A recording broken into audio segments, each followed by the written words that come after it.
I had fun with Over Your Dead Body. Let's do a spoiler-free, no-hype review. What's up, cretins? What's up, creeps? My name is Chris. I'm the only person talking horror on the internet. Hit me with a follow, help me get to 5K before my 2-year anniversary this June. Over Your Dead Body features Samara Weaving's Lisa and Jason Segel's Dan, a long-married couple at the end of their relationship and their patience with one another. They individually plan to off each other on a less than romantic getaway. But when things keep standing in the way of their motives, there's your movie. Alright, let's bring this up so we can break this down. Probably best known for Saturday Night Live and as a member of The Lonely Island, director Jorma Taccone flirts with genre work outside of comedy in Over Your Dead Body. It's not a full departure from comedy, but it does lean thriller and into horror at times. It starts very strong, showing a calm tension between the conflicting personalities of Lisa and Dan, and how that conflict has borne disdain and resentment. This is good, but objectively speaking, as the movie progresses, there's some issues,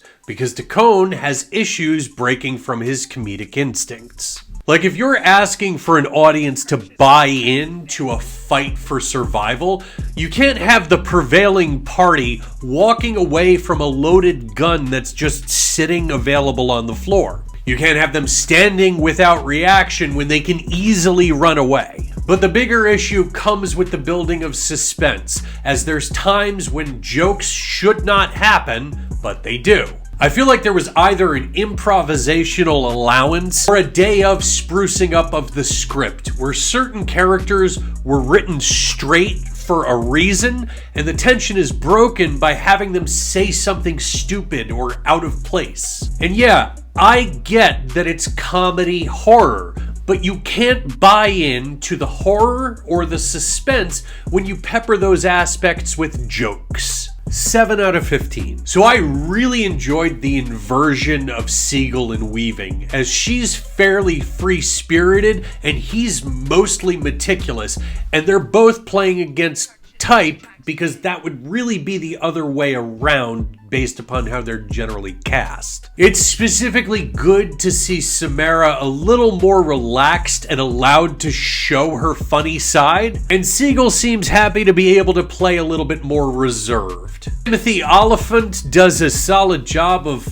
Oliphanting, but for me, Juliette Lewis in a minor role stole a lot of the movie. Great cast all around, I just wish that they were wrangled a little bit better. 12 out of 15. Based on a 2021 Norwegian movie, I do feel that Over Your Dead Body's screenplay could have benefited from setting a few more rules for its characters. There is a lot of dialogue that's in the same voice, and there are inconsistencies. I do understand there's a whole spectrum of human emotion, but something like this works better when characters function as archetypes that eventually do or do not find common ground without compromising who they are as base people. That makes sense? That said, there's witty, fun dialogue and solid exchanges, and I enjoyed that, even if they didn't always feel justified. I can get to a 9 out of 15. Unfortunately, Over Your Dead Body fails to ever build any real tension.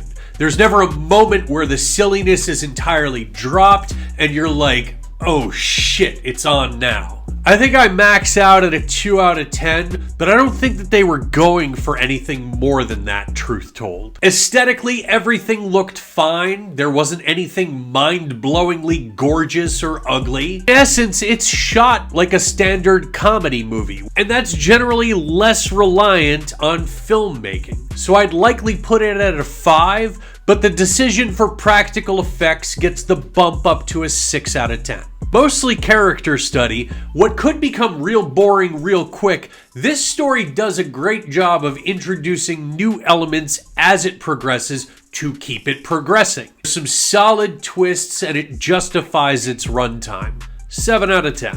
Kills are not abundant, but they're properly spaced throughout the film. They're gorier than they have to be, and they're practical effects. They're not terrifically creative, but I think that you'll enjoy them if that's what you're there for. Let's go 6 out of 10. So right, as mentioned, this is a remake of a Norwegian film called... It's available on Netflix under the title The Trip. So calling it original seems silly under these circumstances, but really, that film didn't have some huge impact, and these are not the most used subgenres, so this felt fresh and funny enough to justify a 3 out of 5. I don't know that this would be my immediate go-to to rewatch, but it's something that I would never turn off if it auto-played after what I was watching. That's good for a 4 out of 5.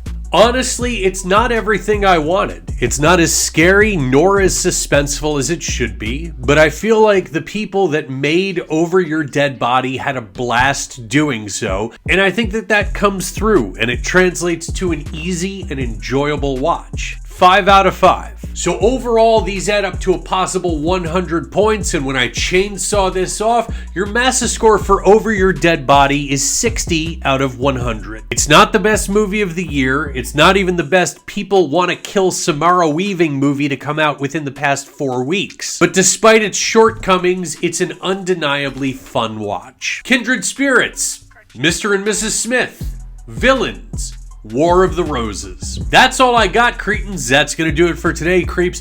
Do all these things. Let me know if you saw Over Your Dead Body and what you thought of it right over here. And as always, this is all just a matter of opinion. See it yourself, make your own decisions, remain critical, support horror.